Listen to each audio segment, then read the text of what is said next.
ತಿಳಿದಂತೆ ಸಂಕ್ರಾಂತಿ ಹಬ್ಬದ ದಿನ ನಮ್ಮ ಕ್ಷೇತ್ರದಲ್ಲಿ ಹೇಮಗಿರಿ ಅಪ್ಪನ ಜಾತ್ರೆ ತುಂಬ ಅದ್ದೂರಿಯಾಗಿ ನಡೀತದೆ. ಸುತ್ತ 2-3 ಜಿಲ್ಲೆ ಜನ ಇಲ್ಲಿ ಸೇರಿಸಿ ಇವತ್ತು ಹೇಮಗಿರಿ ಅಪ್ಪನ ರಥೋತ್ಸವ ಜರುಗಿದೆ. ನಿರ್ಮಲಾನಂದ ಸ್ವಾಮೀಜಿಗಳು ಬಂದು ಈ ಕಾರ್ಯಕ್ರಮದಲ್ಲಿ ಭಾಗವಹಿಸಿ ಚಾಲನೆ ಕೊಟ್ಟು ಈಗ ತಾನೇ ಹೊರಟಿದ್ದಾರೆ. ಎಲ್ಲ ಸತತವಾಗಿ ಚೆನ್ನಾಗಿ ನಡೆದಿದೆ ಅಂತ ಹೇಳ್ತಾರೆ. ಸರ್, ಇವತ್ತು MP ಅವರು ಇವತ್ತು ಜನಸ್ಪಂದನ ಕಾರ್ಯಕ್ರಮ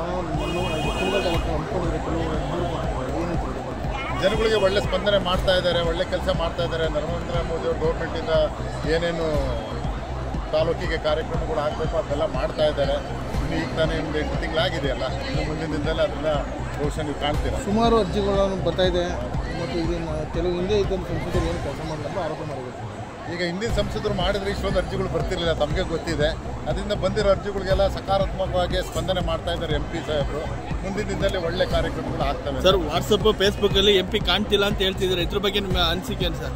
ಅದೆಲ್ಲ ಸುಳ್ಳು. ಬೆಂಗಳೂರು ಗ್ರಾಮಾಂತರ ದೊಡ್ಡ ಕ್ಷೇತ್ರ, ಪ್ರತಿ ಒಂದು ತಾಲೂಕಿಗೂ ಅವರು ಭೇಟಿ ಕೊಡ್ತಾ ಇದ್ದಾರೆ. ಪ್ರತಿನಿತ್ಯ ಎಲ್ಲ ಕಾರ್ಯಕ್ರಮದಲ್ಲೂ ಭಾಗವಹಿಸ್ತಾ ಇದ್ದಾರೆ, ತಾವೇ ನೋಡ್ತಾ ಇದ್ದಾರೆ. ಹಾಗೆ ಅವರು ಪಾರ್ಲಿಮೆಂಟು ಮತ್ತು ಇಲ್ಲಿ ಎಲ್ಲ ಕಡೆ ಅವರು ಸಕ್ರಿಯವಾಗಿ ಓಡಾಡಿಕೊಂಡು ಕೆಲಸ ಮಾಡ್ತಾ ಇದ್ದಾರೆ.